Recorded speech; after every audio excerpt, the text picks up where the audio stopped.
Bonjour et bienvenue à toi sur Motivation en Christ. Par cette vidéo, j'espère te motiver, j'espère t'édifier. Précédemment, on a vu qu'une église peut avoir tous les programmes du monde, mais que si les gens ne changent pas, eh bien tout cela ne reste qu'une religion, qu'un spectacle chaque dimanche, car le but est de faire des disciples, le but est de changer, de marcher de progrès en progrès, jusqu'à arriver à être un homme fait. Un homme fait, c'est arriver à la mesure de la stature parfaite de Christ. Connaître le Christ de mieux en mieux, afin de lui ressembler de plus en plus. Et pour ça, moi, ce que je veux aujourd'hui, c'est te motiver à l'amour. Parce que je dis souvent, hein, le but de la Bible, c'est Jésus-Christ. Jésus-Christ est le but principal de la Bible. Mais le plus grand message de la Bible, c'est l'amour. C'est pour ça que là, je vais faire une série sur l'amour pour te motiver. Pas l'amour mondain, l'amour du monde, non. Le véritable amour agapé. L'amour de Dieu, l'amour qu'on trouve dans la parole de Dieu. Il est écrit dans la Bible, celui qui demeure dans l'amour demeure en Dieu et Dieu demeure en lui. Pourquoi ? Parce que Dieu est amour. Des fois, ça peut ne pas plaire à certaines personnes, ce mot gentil. Mais un chrétien est gentil. On entend souvent Dieu n'est pas un sentimental, Dieu fait pas de sentiments. Je suis pas du tout d'accord avec ça. Dieu est un grand sentimental. Dieu a tant aimé le monde, Dieu t'a tant aimé qu'il a donné son Fils unique. Sur la croix, le Seigneur Jésus-Christ a dit, pardonne, il était en train d'agoniser, hein, et il a dit, pardonne-leur, Père, parce qu'ils ne savent pas ce qu'ils font. Jésus est un grand sentimental. Et on va voir ensemble cet amour. Vous savez, il est écrit dans la Bible qu'à la fin des temps, l'amour du plus grand nombre se refroidira. Mais on doit vraiment veiller à ce que cet amour en nous ne se refroidisse pas, mais au contraire, on doit veiller à ce qu'il grandisse, à ce qu'il brûle ardemment en nous. C'est écrit dans la parole, il y a plein de versets. Aimez-vous ardemment les uns les autres. Eh oui, un chrétien est gentil. Il est gentil. Si on te frappe sur la joue droite, tends aussi la joue gauche. Si on veut te voler ton manteau, donne encore ta tunique, ne résiste pas au mal. Aimez vos ennemis, bénissez ceux qui vous persécutent, priez pour ceux qui vous maltraitent. Le chrétien est gentil. J'ai envie d'employer ce mot. Et vraiment, à te motiver à cette gentillesse. La gentillesse, une attitude, un comportement doux et gentil et rempli d'amour. Écoute bien ce que dit Jésus dans Jean 13 au verset 34. Je vous donne un commandement nouveau. Aimez-vous les uns les autres comme je vous ai aimé. Vous aussi aimez-vous les uns les autres. À ceci, tous connaîtront que vous êtes mes disciples, si vous avez de l'amour les uns pour les autres. C'est un commandement que nous donne Jésus. C'est pas je prends ou je prends pas. C'est pas une option. C'est un commandement. Aimez-vous les uns les autres comme je vous ai aimé. Et dit qu'à ceci, tous connaîtront que vous êtes mes disciples si vous avez de l'amour les uns pour les autres. Il y a un homme de Dieu un jour qui a dit, mais quand un non-converti entre dans une église et qu'il voit tous ceux qui sont convertis au Christ, il doit être amené à se poser une question. Mais de quel amour sont-ils animés ? Celui du Christ. Un amour qu'on ne voit nulle part ailleurs. Alors moi, je veux vous motiver à être gentils et doux les uns envers les autres. Soyez gentils et doux. Gentils et doux.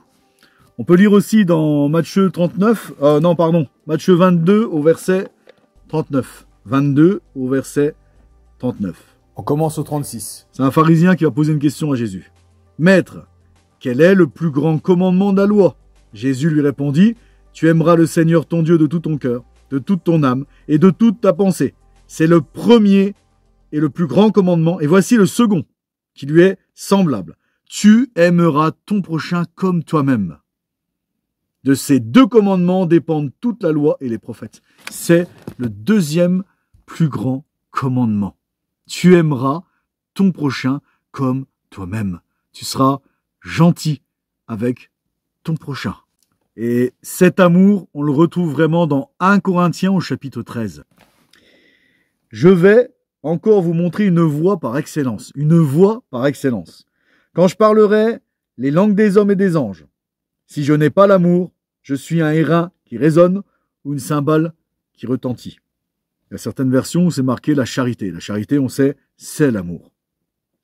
Quand j'aurai le don de prophétie, la science, de tous les mystères et toute la connaissance, quand j'aurai même toute la foi jusqu'à déplacer des montagnes, si je n'ai pas l'amour, je ne suis rien. Je peux avoir la foi jusqu'à déplacer des montagnes. Si j'ai pas l'amour, je ne suis rien. Et on continue au verset 3. Et quand je distribuerai tous mes biens pour la nourriture des pauvres, quand je livrerai même mon corps pour être brûlé, si je n'ai pas l'amour, cela ne me sert de rien. Même si je distribue tous mes biens pour donner aux pauvres, je peux même livrer mon corps en sacrifice pour être brûlé. Si j'ai pas l'amour, si je fais tout ça sans amour, ça ne me sert à rien du tout. Ça ne me sert à rien. On le verra dans la série que je vais faire, mais je peux distribuer mes biens aux pauvres dans mon propre intérêt à moi. Alors, soit pour rechercher une vaine gloire des hommes, pour être glorifié, ou alors pour m'asservir ceux à qui je donnerai. Et là, c'est avec un mauvais état d'esprit. Et tout ça, tout ce qu'on vient de dire là, la preuve, c'est écrit, ça peut être fait sans amour. Je peux faire tout ça, mais sans amour. Juste, je peux faire autant d'œuvres que je veux, sans amour. Et là, la Bible me dit que sans amour, je suis rien, je suis vide. Je suis un chrétien vide et sec, sans amour. Écoute bien la suite au verset 14. Cet amour, comme il est décrit.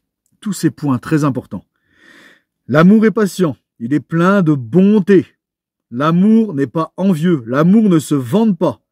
Il ne s'enfle pas d'orgueil, il ne fait rien de malhonnête, il ne cherche pas son propre intérêt, il ne s'irrite point, il ne soupçonne point le mal, il ne se réjouit point de l'injustice, mais il se réjouit de la vérité, il excuse tout, il croit tout, il espère tout, il supporte tout. Il supporte tout.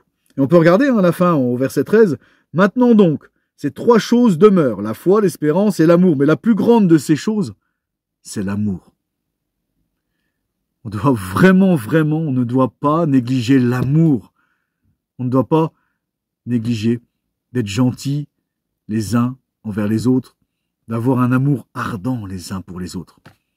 Mais si on n'a pas ça, tout le reste, on peut oublier. Toutes les œuvres, on n'est rien du tout. Sans l'amour, on n'est rien. La parole le dit, je le répète, j'insiste bien sur ce fait-là. Sans l'amour, on n'est rien du tout. Donc voilà, simplement, je t'invite à suivre les prochaines vidéos parce que j'ai détaillé quelques points. Prochaine vidéo, ce sera sur l'amour et patient. On va parler de cet amour patient, on va parler de la patience. Ensuite, bien sûr, il y aura l'amour plein de bonté. Donc, si tu veux suivre la suite sur ce message, sur ces petits messages de motivation sur l'amour, je t'invite à t'abonner, à activer la petite cloche pour bien recevoir les vidéos. Et voilà, je te souhaite vraiment plein de bonnes choses dans le Seigneur. Comme dit Jean, je souhaite que tu prospères à tout égard et sois en bonne santé comme prospère l'état de ton âme. Sois béni mon frère et sois béni ma sœur.